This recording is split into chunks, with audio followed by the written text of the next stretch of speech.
అందరికీ నమస్కారం. Welcome to icon politics. నమస్కారం కృష్ణకుమార్ గారు. నమస్కారం అండి. మేడం, మొత్తం 7 దశల ఎన్నికల్లో 5 దశలు అయిపోయినాయి.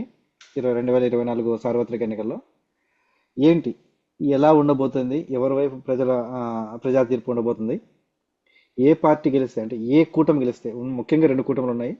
ఒకటి ఎన్డీఏ కూటమి, రెండోది ఇండియా కూటమి. సో ఇండియా ఈ కూటమి. కూటమిలో ఎవరు, ఏ కూటమి గెలిస్తే ఎలా ఉండబోతుంది? అంటే ఇప్పుడు ఒకవేళ ఇండియా కూటమి ఉందనుకోండి, కాంగ్రెస్ అధికారంలోకి వస్తుంది. ఆ, అప్పుడు అంటే ఇంతకు ముందులా కాంగ్రెస్ ముద్ద నిద్రపోతుందా, ప్రతి దాన్ని సాగదీస్తుందా, ప్రతి దానికి ఒక సంవత్సర కాలం పొడిగిస్తుందా ప్రతి విషయాన్ని? అంటే పొరపాటున పాకిస్తాన్ ఎప్పుడైనా కాల్దువునా, లేకపోతే చైనా ఎప్పుడైనా కాల్దువునా, ఇలాగే మోడీ ప్రభుత్వం ఆ, సమాధానం చెప్పినట్టు చెప్పబోతుందా? లేదంటే మోడీ గారు వచ్చిన తర్వాత తాను అనుకున్న ఆ, కొత్త కొత్త చట్టాలని, లేదంటే ఆ, ఇంకా అంటే కొన్ని చట్టాలని అమలు చేయబోతారా? ఏంటి, ఎలా ఉండబోతుంది? మీ విశ్లేషణ చెప్పండి మేడం. ముఖ్యంగా అండి, పాకిస్తాను ఏమైనా కాలు దూవుతుందా, చైనా కాలు దూవుతుందా, వీటి కంటే కూడా ముందుగా పరిష్కరించవలసిన సమస్యలు భారతదేశంలో చాలా ఉన్నాయండి. అంటే ఈ 10 ఏళ్ల కాలంలో బీజేపీ ప్రభుత్వం తీసుకున్న నిర్ణయాలు కావచ్చు, చేసిన పనులు, వెధవ పనులు అనాలి వాటిని, చేయించిన వెధవ పనులు అనాలి, ప్రజా వ్యతిరేకమైన పనులు కావచ్చు, అలాంటి వాటిని సమీక్షించుకోవడానికి వాళ్ళకు కనీసం ఒక 2 సంవత్సరాలు పట్టే పరిస్థితి ఉంది. ఏది, మీరన్నట్లు వాళ్ళు సాగదీత ధోరణి మానుకుంటే వీళ్ళు అన్ని పనులు చేశారు. ఇప్పుడు జిఎస్టి అని తీసుకొచ్చారు కదా. జిఎస్టిలో ఎన్ని అవకతవకలు జరుగుతున్నాయండి. నిన్న మొన్న పేపర్లో ఒక ఆశ్చర్యకరమైన వార్త చూశాను నేను. ఒక స్వీపర్ కి 2 లక్షల జీతం అంట. అతను డ్రా చేసినట్టు చూపించారు, జిఎస్టి కట్టినట్టు చూపించారు, కట్టకుండా రిటర్న్ తీసుకుంటానికి ఫైలింగ్ చేశారు. ఇది మరి అసలు వీళ్ళు చెప్పింది ఏంటి? ఆ రోజు 2,000 రూపాయల నోట్లు తీసుకొచ్చేటప్పుడు, 500 రూపాయలు, 1,000 రూపాయల నోట్లు తీసుకొచ్చేటప్పుడు కబుర్లేంటి? తర్వాత వాస్తవ రూపంలో జరిగింది ఏంటి? వాస్తవ రూపంలో జరిగింది ఏంటండి? వీళ్ళు ఏం చెప్పారు? మేము 2,000 రూపాయల నోట్లో ఒక మైక్రో చిప్ పెడతాము, అది ఎవరి దగ్గరికి వెళ్ళినా మాకు తెలిసిపోతుంది. అసలు ఈ పెద్ద నోట్ల వల్లనే టెర్రరిజం బాగా ఎక్కువైపోయింది, ఉగ్రవాదం పెరిగిపోయింది, ఉగ్రవాదుల చేతుల్లోకి డబ్బులు వెళ్ళిపోతున్నాయి, అందుకే మేము డిమానిటైజేషన్ తీసుకొచ్చామని కథలు కథలు చెప్పారు వాళ్ళు. వాటిని పాపం కాకమ్మ కథలు అని చెప్పి నేను కాకులను కూడా హీనపరచదలుచుకోలే, అలాంటి కథలు చెప్పారు. మరి వాస్తవ రూపంలో ఏం జరిగింది? మరి ఎందుకు అసలు 2,000 రూపాయలు వెనక్కి తీసుకోవాల్సి వచ్చింది? ఇలా ప్రతి విషయము, వాళ్ళు వేసిన ప్రతి అడుగు, ప్రతి చట్టానికి కనీసం 7-8 సవరణలు తీసుకొచ్చారు. అదరా బదరా సవరణలు తీసుకురావటం. ప్రణాళికా సంఘం అని మనకి స్వాతంత్ర్యం వచ్చినప్పటి నుంచి మనకి అసలు మన దేశంలో ఏమేం పనులు చేపట్టాలి అనే దానికి ప్రణాళికా సంఘం అనేది ఒకటి పెట్టి, దానికి ఒక చైర్మన్ పెట్టి, దానిలో ఒక మెంబర్స్ వాళ్ళంతా ఉండి మంచి మంచి నిర్ణయాలు తీసుకొని, ప్రణాళికా సంఘం ఎంత గొప్పగా పనిచేయకపోతే ఆ రోజున్న భారతదేశానికి ఈ రోజు 10 సంవత్సరాల క్రితం బీజేపీ వాళ్ళు అధికారంలోకి వచ్చే రోజుకి భారతదేశం ఉన్న స్థితి అసలు అసలు ఊహించుకోగలమా? అలాంటి భారతదేశం ఉంది అని మనం ఊహించుకోగలమా? అంటే ఇప్పటికే చాలా ప్రాంతాలు వెనకబడి ఉన్నాయి, కాదని అనట్లేదు. కానీ అలాంటి ప్రణాళికా సంఘాన్ని మార్చేసేసి ఆయోగ్ అని మార్చి, నీతి ఆయోగ్ ద్వారా ఈ 10 సంవత్సరాల్లో నువ్వేం చేసావు? ఆవు పేడ గొప్పది, ఆవు మూత్రం గొప్పది. మేము మా కుంతీదేవి ఎప్పుడోనే ఐవిఎఫ్లు అవన్నీ జరిగాయి మాకు. మేము ఎప్పుడో చేసాం. టెస్ట్ ట్యూబ్ బేబీని కనిపెట్టిందే భారతదేశం. అలాగే పుష్పక విమానం, ఇప్పుడు ఈ విమానాలు రైట్ సోదరులు పుష్పక విమానం కనిపెట్టడానికి మన భారతదేశం పుష్పక విమానమే, రైట్ సోదరులు విమానాన్ని కనిపెట్టింది మా భారతదేశంలో ఉన్న పుష్ప విమానాన్ని చూసే అని చెప్పిన దౌర్భాగ్యం. వీళ్ళు సాధించింది ఇవి, వీళ్ళు చేసినవి, వీళ్ళు తీసుకొచ్చిన దరిద్రపు దుర్మార్గపు చట్టాలు, సుప్రీంకోర్టు తీర్పులు, ట్రిపుల్ తలాక్ అని చెప్పిన వీళ్ళు ఇవాళ హిందువుల్లో వివాహేతర సంబంధాలు తప్పు కాదు అని చెప్పి ప్రజల్ని తప్పుదోవ పట్టించడం ద్వారా ఎన్ని కుటుంబాల్లో చిచ్చు పెట్టారో వీళ్ళు సమాధానం చెప్పాలి. ఏం అవసరం వచ్చింది ట్రిపుల్ తలాక్ జోలికి మీరు వెళ్ళి? ఎక్కువ జనాభా ఉన్న హిందువుల్లో మీరు చేసింది ఏంటి? హిందువుల్లో వివాహేతర సంబంధాలు లేవా? హిందువుల్లోకి రెండో భార్యలు లేరా? హిందువులకి కనీసం వాళ్ళు నలుగురు భార్యలను చేసుకుంటారు అని చెప్పి మీరు చెప్తున్నారు. ఎంతమంది నలుగురు భార్యలను చేసుకుంటున్నారు? మరి ఆ రకంగా చూసుకుంటే హిందువుల్లో ఎంతమంది భార్య ఉండగానే రెండో కుటుంబాలు నడుపుతున్న వాళ్ళు ఎంతమంది లేరు? వాళ్ళ మీద మీరు ఏ విధమైన, వాళ్ళ కోసం మీరే ఆ మహిళలు మీ హిందూ మహిళలు కాదా? మీకు ముస్లిం మహిళలే మీ మీ సోదరీమణుల? ఇలా ప్రతి విషయంలోనూ వీళ్ళు చేసిన చెత్తను ఓడవటానికి వీళ్ళు స్వచ్ఛ భారత్ పేరు చెప్పి దేశాన్ని పరిశుభ్రంగా, ఎంతో కొంత పరిశుభ్రంగా ఉన్న దేశాన్ని అపరిశుభ్రంగా తయారు చేసేసారు వీళ్ళు. కానీ మోడీ చేసిన వెధవ పనులు చెప్పాలంటే టైం సరిపోదు. ఆఖరికి గుజరాత్ లో పటేల్ పేరు మీద ఉన్న స్టేడియానికి దాన్ని ఆధునీకరించడానికి పెట్టిన డబ్బులు కూడా బాగా మింగేసి ఆధునీకరించి దానికి మోడీ పేరు పెట్టుకున్నాడు. మోడీ అంత నార్సిస్టిక్ మెంటాలిటీ మనకి ప్రపంచంలో చరిత్రలో దొరుకుతారు వెతికితే. హిట్లర్ లాంటి వాడు ఉన్నారు కదా మేడం, జగన్ గారు ఉన్నారు కదా, చంద్రబాబు నాయుడు అదే అదే చెప్తున్నారు కదా. జగన్ కంటేనండి, జగన్ కంటే కూడా జగన్ ఇంకా వాళ్ళ నాన్న పేరు పెట్టాడు, యూనివర్సిటీకి పేరు మార్చాడు జగను. ఇది తప్పే, నేను కాదనట్లా. కానీ అసలు స్టేడియం పేరు అంటే పటేల్ అంటే మాకు ఇష్టం అని చెప్తున్నారు కదా వీళ్ళు. పటేల్ని ఒక ఆదర్శ పురుషుడిగా మన అందరికి చూపెడుతున్నారు కదా. మీరందరూ గుర్తించలేదు, మీరెవరూ గుర్తించలేదు. ఉక్కు స్టీల్ మ్యాన్ ఆఫ్ ఇండియా తీసుకొచ్చి చైనా నుంచి తీసుకొచ్చారు కదా. అసలు ఉక్కు మనిషి అనే బిరుదు ఈయన ఇవ్వలేదండి, కాంగ్రెసే ఇచ్చింది ఉక్కు మనిషి అని పటేల్కి. కానీ వీళ్ళు ఒక విగ్రహం పెట్టి ఆ విగ్రహం పేరుతో కూడా డబ్బులు కొట్టేసి అందులో కూడా కమిషన్లు తినేసేసి ఒక విగ్రహాన్ని పెట్టినట్టు పెట్టి ఆ విగ్రహానికి వీళ్ళు పెట్టామని చెప్తున్న ఖర్చుతోటి ఒక యూనివర్సిటీని పెట్టొచ్చు. పటేల్ పేరుతో ఒక యూనివర్సిటీ పెడితే నష్టమేముంది? ఎందుకు పెట్టలేదు? పెట్టకుండా మోడీ ఆ స్టేడియాన్ని ఆధునీకరించి తన పేరు పెట్టుకున్నాడు. ఇది నార్సిస్ట్ మెంటాలిటీ, ఇది హిట్లర్ టైపు మెంటాలిటీ. ఇలాగే చేశాడు హిట్లర్ కూడా.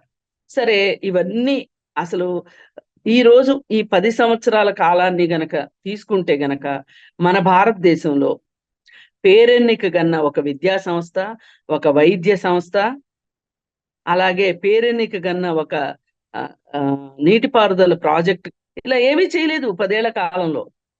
ఏమీ చేయకుండా కాలక్షేపం చేసేసి తను సూట్ల మీద సూట్లు వేసుకుని దేశాలు తిరిగి వచ్చి సరదా తెచ్చుకున్నాడు. ఆయన ఒక పెద్ద ఏమనాలి, ఫ్యాషన్ షోకి ర్యాంప్ వాక్ చేశాడు తప్పితే ఆయన చేసింది ఏంటి చెప్పండి? ఆయనకి తోడు అమిత్ షా, వీళ్ళందరికీ తోడు ఈ దేశం దాటిపోయిన లండన్ లో విశ్రాంతి తీసుకుంటున్న దొంగలు, భారతదేశంలోనే ఉన్న దొంగలు, ఇలా మరి ఆంధ్రప్రదేశ్ లాంటి రాష్ట్రంలో జగన్ లాంటి జలగల్ని పెంచి పోషించటం. ఇప్పుడు మహారాష్ట్రలో ప్రజల తీర్పుతోటి వచ్చిన ముఖ్యమంత్రిని కోల్దోసేసి ఒక బొమ్మ ప్రభుత్వాన్ని నడిపించటం మహారాష్ట్రలో. అలాగే పోయినసారి కుమారస్వామిని లొంగ తీసుకొని అక్కడ ప్రభుత్వాన్ని పడగొట్టి ప్రజలు ఇచ్చిన తీర్పును కూడా కాదని తన ప్రభుత్వాన్ని ఏర్పాటు చేయటం. ఆఖరికి మొన్న ఎలక్షన్స్ లో తప్పనిసరి పరిస్థితుల్లో ఎన్నో ఆర్థిక నేరాల్లో ఇరుక్కుని ఉన్న యడ్యూరప్పను కూడా మళ్ళీ తీసుకొచ్చుకున్న పరిస్థితి. అలాగే మనం గెలవలేమేమో అనే ఒక భయంతో జేడిఎస్ సహాయం కావాల్సి యడ్యూరప్ప దేవగౌడ మనవడు అంత పెద్ద సెక్స్ స్కామ్ చేస్తే అతన్ని దేశం దాటించాడు ఘనత మోడీకి దక్కుతుందండి. ఇంత దారుణం ఎవరైనా చేస్తారా అసలు? వీళ్ళు రెండు నినాదాలతో వచ్చారు. మహిళలకి రక్షణ కల్పిస్తాం, మేడం నిర్భయ. భారతదేశ పరిపతి బాగా పెరిగింది మోడీ వచ్చిన తర్వాత అంటున్నారు. మరి దొంగలు రాబట్టలేరు మేడం? ఎవరైతే దేశం విడిచి పారిపోయారో వాళ్ళు నేను రాబట్టి చెప్తాను లేదా? ఒక మాట. నిర్భయ ఘటన అవినీతి భ్రష్టాచారం అని చెప్పి ఉద్యమాలు చేసి అధికారంలోకి వచ్చి మహిళలకు ఏం చేశారు మీరు? కాంగ్రెస్ వాళ్ళు కనీసం నిర్భయ చట్టాన్ని తీసుకొచ్చారు. ఆ చట్టాన్ని పరిరక్షించే విధంగానైనా మీరు ప్రవర్తించారా? ప్రవర్తించలా. అవినీతి మయమైపోయింది వాళ్ళ భారతదేశం. పైగా ప్రభుత్వ రంగ సంస్థలన్నీ నువ్వు అమ్మేసేసేస్తున్నావు. ఇవాళ ప్రభుత్వానికి ఆస్తులు లేకుండా చేస్తున్నావు. ప్రభుత్వ ఆస్తులు అంటే ఎవరివవి? ప్రజల ఆస్తులు. ఇవాళ ప్రజలకి ఆస్తులు లేవు. ప్రజల సంపద అంతా కరిగిపోతా ఉంది. సంపద మొత్తం కొందరి చేతుల్లో కేంద్రీకృతం అవుతున్న పరిస్థితి. వాళ్లే ప్రభుత్వాలను నడుపుతున్న పరిస్థితి. నౌకా ప్రాంతాలనే నౌకాయానాలన్నీ కూడా అంటే పోర్ట్లు మొత్తం అదానికి కాంట్రాక్ట్ ఇచ్చుకున్న పరిస్థితి. అలాగే ఎయిర్పోర్ట్లన్నీ అదానికి కాంట్రాక్ట్లు ఇచ్చుకున్న పరిస్థితి. అలాగే అంబానీ కుటుంబానికి ఆయుధాలకు సంబంధించిన ఒక కాంట్రాక్ట్ ఇచ్చావు నువ్వు. అసలు మనకి హెచ్ఏఎల్ ఉంది. హెచ్ఏఎల్ వదిలిపెట్టి అంబానీ కుటుంబానికి నువ్వు కాంట్రాక్ట్ ఇవ్వాల్సిన అవసరం ఏంటి? నీకేం వచ్చింది? ఏం అర్హత ఉంది? హెచ్ఏఎల్కి 55 60 సంవత్సరాల చరిత్ర ఉంది. హెచ్ఏఎల్కి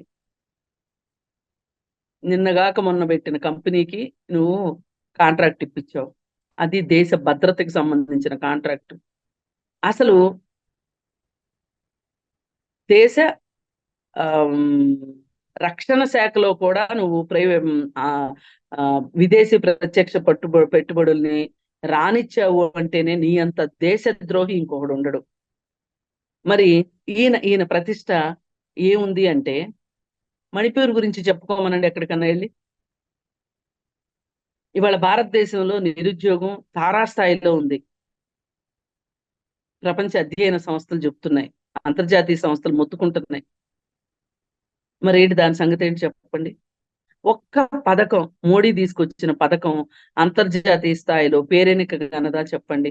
ఏదైనా ఎవరైనా ఒక ఎగ్జాంపుల్ గా అధ్యయనం చేయడానికి వచ్చారా చెప్పండి? కానీ యూపీఏ ప్రభుత్వం పనికి ఆహార పథకాన్ని తీసుకుని వచ్చింది.